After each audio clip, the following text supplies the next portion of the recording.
Alors, le but de notre projet aujourd'hui, c'est de prendre un portable un petit peu ancien, de lui adjoindre une carte graphique externe afin de pouvoir l'utiliser dans les jeux les plus récents, dans des conditions, on va dire, décentes sur un écran externe de bureau.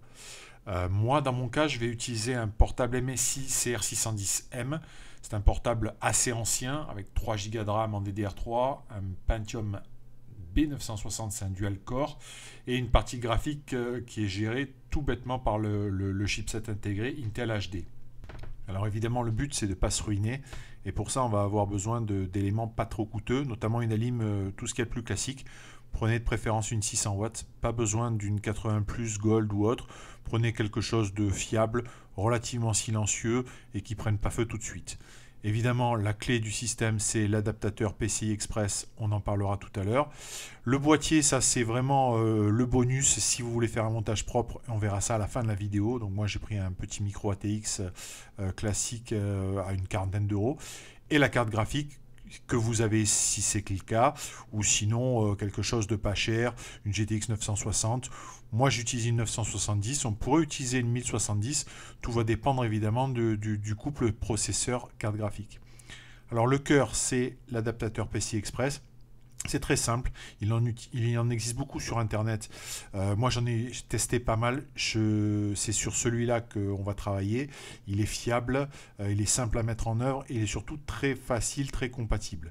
Donc vous aurez tous les liens dans la description et dans l'article lié à ça. Donc, vous voyez c'est très simple, ça vaut une quarantaine d'euros, c'est un tout petit boîtier. Vous voyez qu'il y a pas mal de connectiques sur le côté.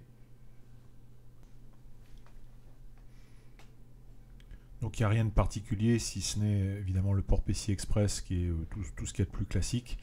Un connecteur d'alimentation de ce côté-là. Vous avez des ports USB, on en parlera tout à l'heure. Un port qui ressemble à du HDMI, qui est une prise physiquement HDMI mais qui n'a absolument rien à voir et qui sert à faire la jonction avec le portable. Et ça se fait avec ce cordon qui est là.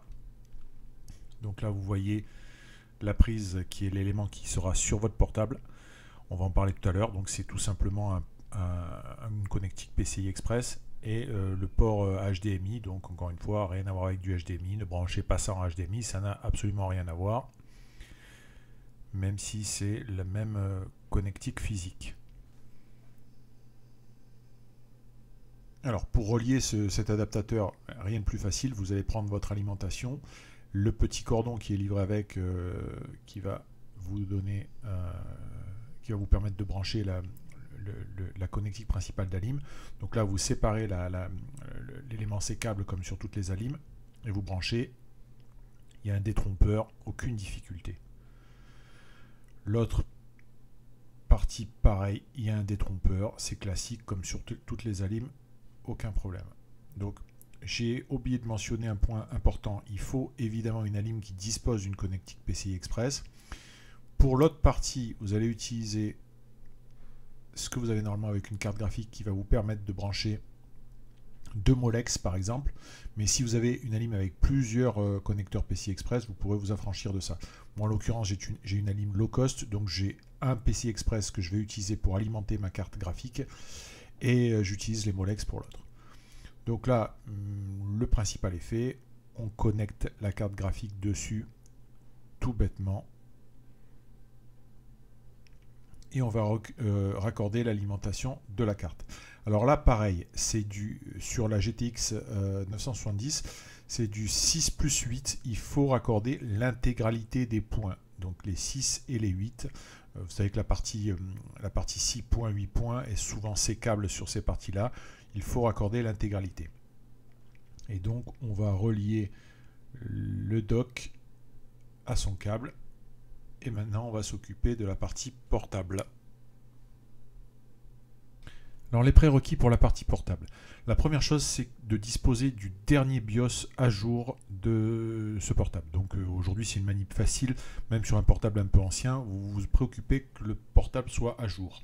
Ensuite, il faut avoir un contrôleur Wi-Fi sur PCI Express. Ça, c'est 99% des portables longs. Et donc, on va s'occuper de ça. Et deuxième chose, comme nous allons supprimer le contrôleur PCI Express Wi-Fi, il vous faut évidemment une connectique ou par réseau ou par câble ou par une clé USB Wi-Fi, tout bêtement. Autre point, toute la manip doit se faire avec la batterie enlevée. Ça, c'est très très important. Vous enlevez la batterie pour éviter des bêtises. Donc vous voyez, moi sur mon MSI, c'est assez simple. On ouvre, on a l'accès rapidement à ça. On voit que j'ai un processeur et que j'ai pas de puce graphique additionnelle, puisque ce modèle-là pourrait avoir une puce graphique additionnelle, mais de toute façon, même avec une puce graphique additionnelle, on peut faire la manip pour avoir plus de performance. Donc là, très simple, on dévisse. Il y a une ou deux vis, c'est assez facile. On enlève les deux petites antennes, donc là on tire dessus légèrement. On enlève la carte et on enlève les deux petites antennes. Voilà. Chose importante à faire, puisqu'on va monter ça proprement pour pouvoir remettre en état un jour ou l'autre. On met un bout de scotch électrique sur les manchons métalliques des antennes pour éviter que ça se balade dans la carte mère et de provoquer des dégâts. Donc un petit bout de scotch électrique, on remet le câble proprement pour éviter que ça se balade. Et maintenant, on va brancher notre câble de notre adaptateur. Donc là, pareil, il y a un détrompeur, aucun risque de se tromper. On ne peut pas se tromper de sens. On le réenquille. Voilà, 30 secondes. On remet la vis et c'est réglé.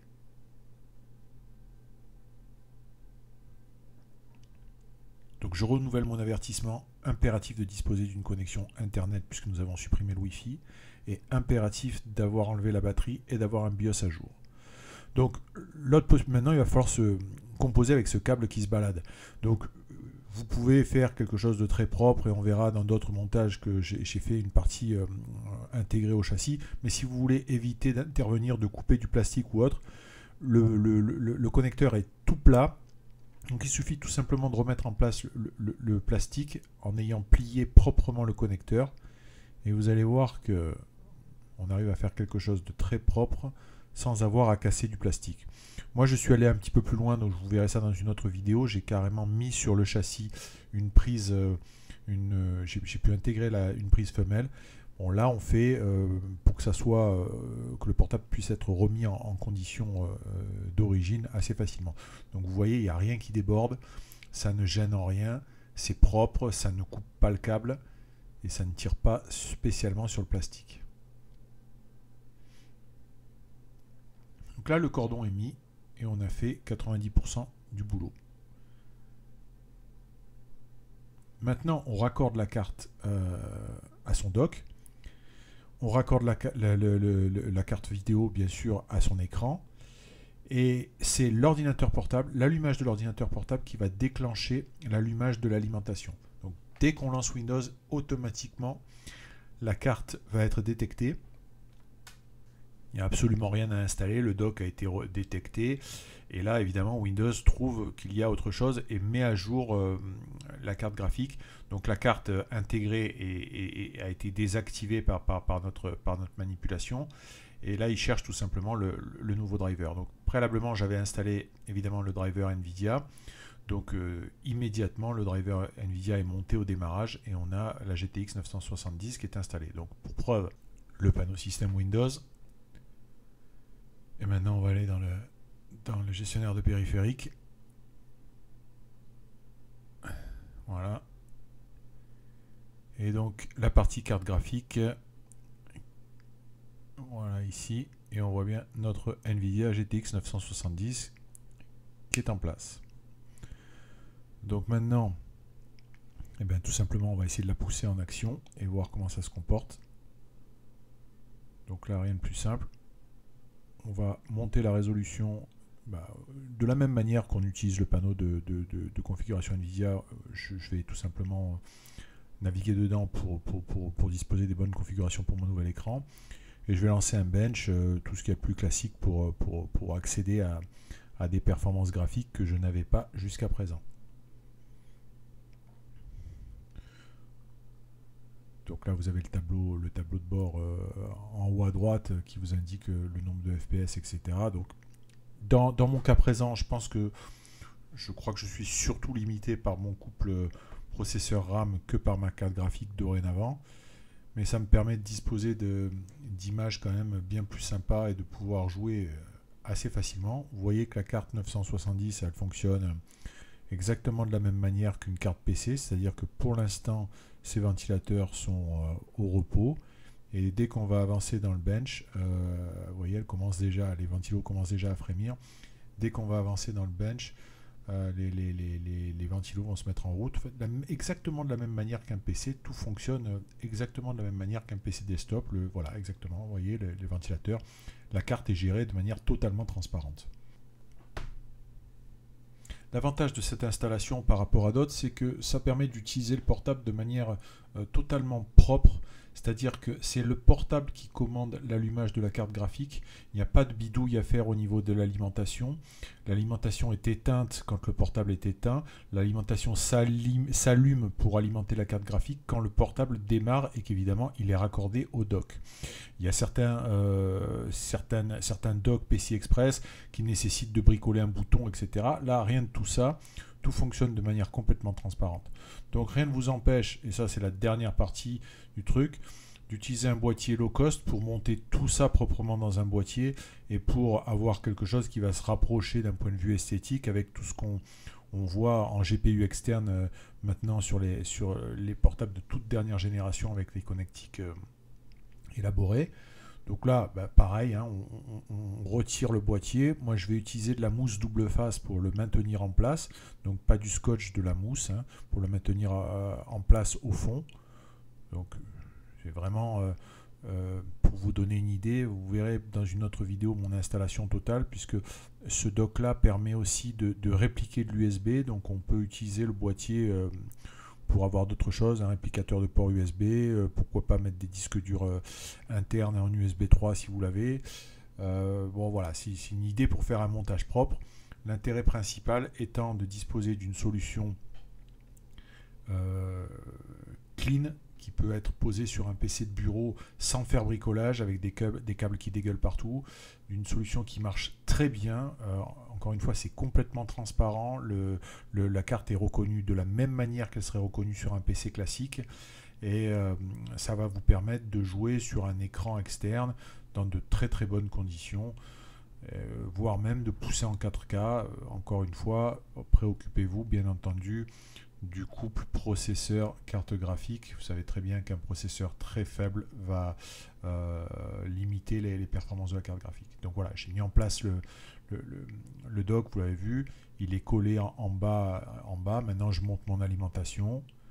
Je fais ça propre. Il y a dans le boîtier un ventilateur de 12 que je laisse, mais qui est totalement inutile pour le moment.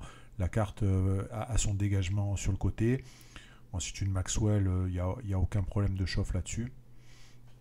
Et on arrive donc à faire un montage propre. On arrive à mettre ça sur un coin de bureau. Et après, en travaillant un petit peu sur la connectique côté PC, si vous n'avez pas peur un peu de bricoler au niveau de la plasturgie, on peut arriver à mettre un câble beaucoup plus discret, et non pas d'avoir le petit câble qui déborde comme on l'a vu dans la première partie de la vidéo.